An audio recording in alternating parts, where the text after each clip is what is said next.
Hello everyone and welcome back to the GCOR show. Today we're going to be talking about the best teammate pairings in GCOR history. We'll be doing a top 5 and I'll be also giving out some special mentions to 3 teammate pairings which just about missed the list. But teammate pairings, they're so important in GCOR, they're vital. Not only are they important for obviously the constructor standings and the constructors championship, but they're also important, if you're struggling with the car a little bit and your teammates, doing a little bit better or is more comfortable with the car, maybe switch setups or, take some of the things he's doing right in the setup and use it on your car, so definitely strategy as well, helps with strategy having a teammate, and also if let's say you're in a championship fight, you may need your teammate to maybe hold up your championship competitor in another team. So yeah, definitely teammate pairings are they're vital in GCOR. So and it's hard having a teammate for half a season in GCOR, let alone multiple seasons. So I think this is the perfect time to make this video. But yeah, let's get into it. Let's start off with the special mentions. We'll be starting off with actually Row Quadratic BMW. With my arch nemesis Beast Mode Sam and his teammate Type Z. These two, they were a decent team pairing. Off the top of my head, I don't remember how many wins they got together, but I think it's something like 8. I think it was like 8 or 9 wins. That's including sprint race wins. As a pairing, obviously, it did get a little bit, toxic within the team, within the garage at points in the season. I'm talking about times like Bathurst. If you don't know what happened at Bathurst when BMWs were leaving, go check that video out. That's an old video from like last year, which they did receive a lot of hate for, and it just wasn't the most harmonious at times. But when it did work, it worked very well. But yeah, they definitely could have done some things better to not only win the constructors title that year and beat Genius Nature and myself, but also aid Beast Mode Sam to what would have been his first and only GCOR world title. But I'm not complaining.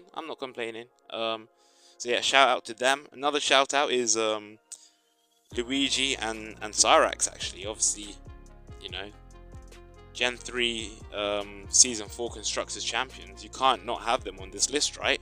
But the reason I've got them in the special mentions instead of the top 5 is because, yeah, sure, they were, decent teammate pairing, but I don't know. I feel like it could have been better, I mean, yeah, sure, they won the constructors, but really it was like having 2 quick drivers on the same team. That's literally what it was. I didn't really feel that chemistry between the 2 drivers. Not that they needed it too much. Obviously, they won the championship. But I feel like, another season with a closer fight at the top. Because obviously, that season, GN7 Mercedes, myself and Matt, we had a terrible first, like 9 races. We only turned up to the last 4. Winning 3 out of the last 4 races. McLaren, obviously they had a really strong start with Ollie Freeman and Walter, but their season quickly fell down the drain very, very quickly. Who else were there up there? I think Alpine, they were, with Gibbo and Smudge, they were all right, but then Smudge leaving early on and things. So yeah, that season it wasn't really much of a title fight. There was so much chaos that AlphaTauri went and took it. So yeah, I mean, it wasn't.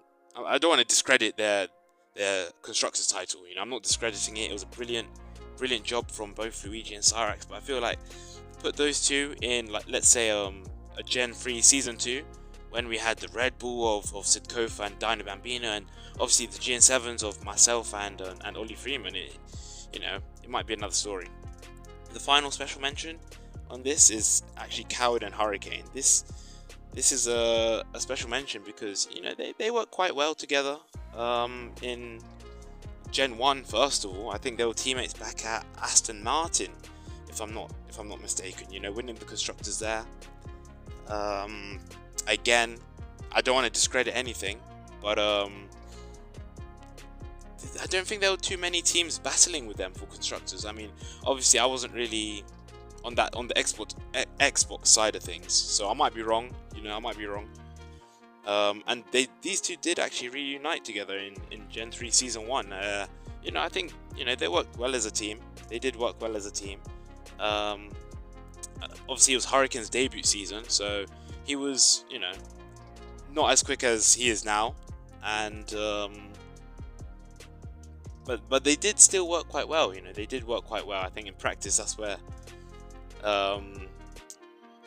information was exchanged the best, and I think Hurricane managed to grow so much from that experience. So yeah, but yeah, anyways, that's a special mention done. Let's get into the top 5, and in 5th place we've got Dino Bambino and Sid Kofa. These two did 13 races together, which is relatively short actually. I think it's actually the shortest on the, you know, on this list of the top 5, because that's literally just one season. Not only is it one season, but let's not forget these races, like the amount of races is combined with the sprint races. So in a 17 race season, they did 13 races, which is good. You know, 13 races together is definitely very, very good. But yeah, in order to be higher, I feel like you guys, you know, the two teammates need to be together for a longer time period. But you know, they did a good job. Just missed out on the Gen 3 Season 2 constructor standings, but I think it was 4 points to myself and Ollie.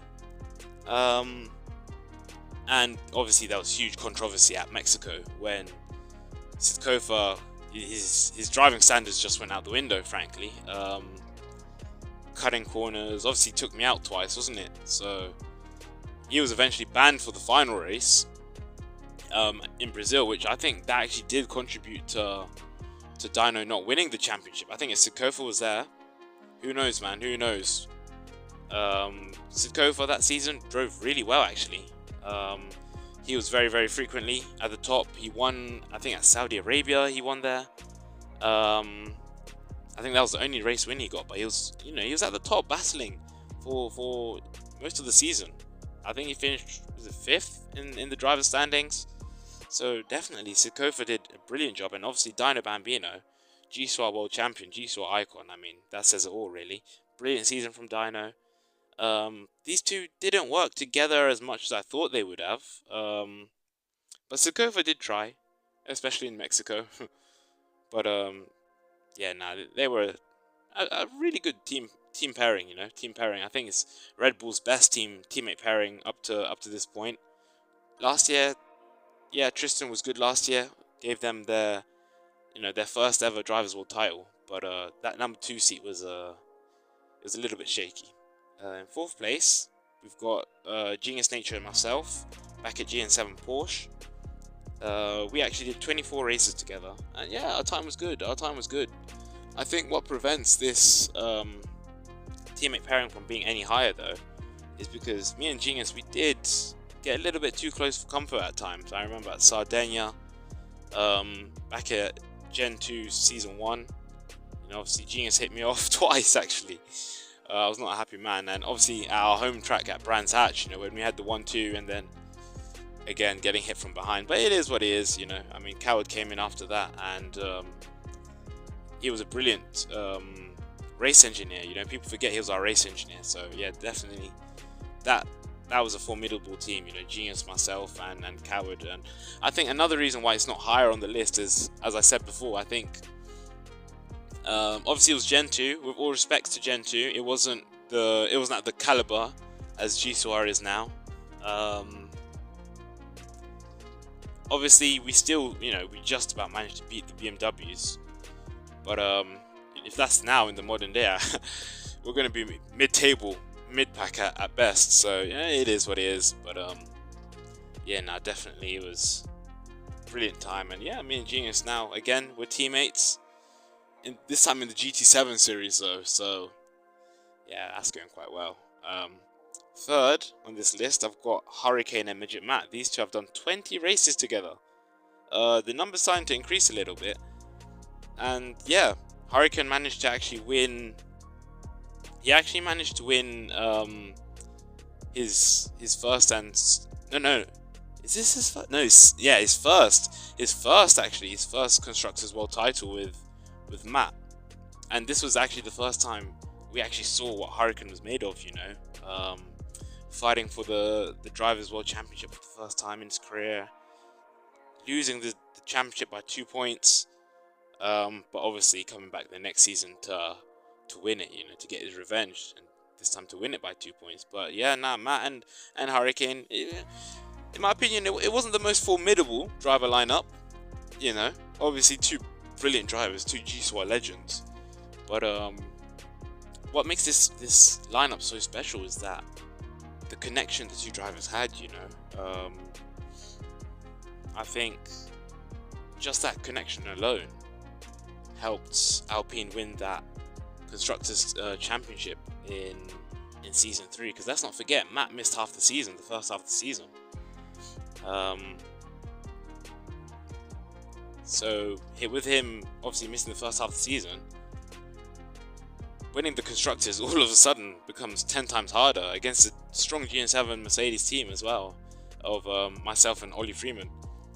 But Ollie was on holiday too, so I guess it kind of, you know, evens things up. But definitely that connection between the two did get them through, and I think Matt's management of Hurricane was really important. I think that season, I know Hurricane just missed out on the title, but when things didn't go to plan, I think Matt, his management, really put Hurricane, you know, it cheered him up. Hurricane went the next race, and then obviously, you know, he'd do well. It's just very unfortunate not to secure the championship that year. But yeah, now definitely this was a very good team pairing. And you know, when they say, what's the word? Friendship power, something like that. That was literally the definition of this Alpine team. You know, it worked very, very well. In second, sorry, I've actually got Hurricane again, but this time with Charlie Daw, his new teammate. And this is the modern day powerhouse, really. I mean, last season, what a season it was. I mean, for Charlie Daw, Hurricane, and the whole McLaren team, you know, I think they only, out of all 17 races, that's obviously including the sprint races, they only missed one race, you know, one singular race, and that was Hurricane at Spain. Apart from that, Charlie completed every single race, and obviously Hurricane completed every single race bar one. So definitely, just by them turning up, this has to be one of the greatest teammate pairings, and it's still going. I mean, how many times have they started on the grid together, driving for the same car? 28 times. 28 times, man. I think that's like the second highest, I think, teammate pairing, like races two teammates have been like together, 28 and counting. So they'll probably set the record for that. But yeah, definitely this season started very well. They've got 1-2 at Japan. So yeah, very, very, very interesting, and we'll see what can happen going on in the future. So, and now it's time for the final teammate pairing on this list. You know, the number one teammate pairing of all time in GCOR history so far. I mean, I can already see Hurricane and Charlie Daw breaking that record very, very soon. You know, those two right now, they're the powerhouse of GCOR. But as we speak, so far, in my opinion, the greatest teammate partnership in GCOR history is Ollie Freeman and myself at GN7 Mercedes. And wow, what a time, man. I miss those days. I honestly miss those days, man. We did 30 races together, which so far is the most, I think, of any teammate pairing. As I said, Hurricane and Charlie Daw, they're going to break that in 3 races time, you know. So, you know, let's enjoy it whilst it lasts. But yeah, now this teammate pairing was something special, and I think it's because me and Ollie Freeman, we always got the most out of each other. Always. We were always pushing 110%. And that final season, you know, you could kind of see Ollie Freeman was on my level, you know. He was on my level. I mean, if he hadn't missed the first half of the season, the championship probably would have been a 3-horse race, you know. Hurricane, Ollie Freeman, and myself. And then I might not be standing here saying, "Oh, what a great teammate Ollie Freeman was," because we would have had an Alonso Hamilton-esque season. But nah, I mean, what Ollie Freeman did was heroic. I mean, every season he played the team game. Every season he played the team game. I mean, he did 4 races towards the end of Gen 3 Season 1. Without him, we wouldn't have won Constructors, you know. In his first race, he qualified P2. And, alright, I think he finished somewhere down the order. I think it was like P8 or something. But just that qualifying itself, beating guys like, not only myself, but Dino Bambino too. And that was a tricky car as well that day. I remember that GN7 Mercedes was not nice, man. But for Ollie Freeman to do that in his debut, he was something very, very special to come. Obviously, what happened in the 2 finales in Brazil in Season 2 and Season 3, without him, I wouldn't be a 5-time champion. Also, shout out to Midget Matt too in Season 2. But yeah, no, definitely without Ollie Freeman, you know, something else would have happened. I wouldn't be here as a 5-time champion. I might still be racing because I'd be on 3 right now. I'd be vulnerable. I'd be on 3 championships. So yeah, nah, Ollie Freeman was great, and as I said, it's the fact that we just pushed each other to the limit, man. We obviously wanted the best for the team, but we also wanted to beat each other too, because I mean, obviously that's the best feeling in the world, beating your teammate, but you want to do it cleanly too. Obviously it wasn't smooth sailing for the entirety of you know, our teammate partnership time. Races such as Austria back in Gen 3 Season 3, where we got into a little bit of a radio battle actually, over, you know, letting someone else through, me staying ahead, this, that, you know. But honestly, it was understandable. Yeah, eventually DNF that race, I think, with a mechanical issue. That GN7 Mercedes, that was the start of unreliability, to be fair. But yeah, now, awesome.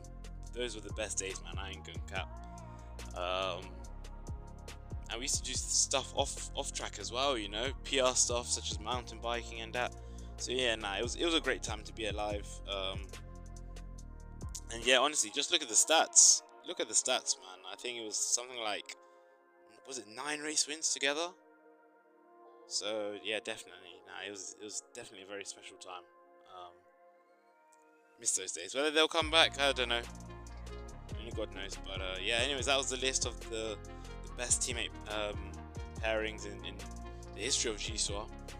Hopefully you enjoyed this video, a bit of a longer one. But yeah, now enjoy the rest of your day. Thank you and goodbye.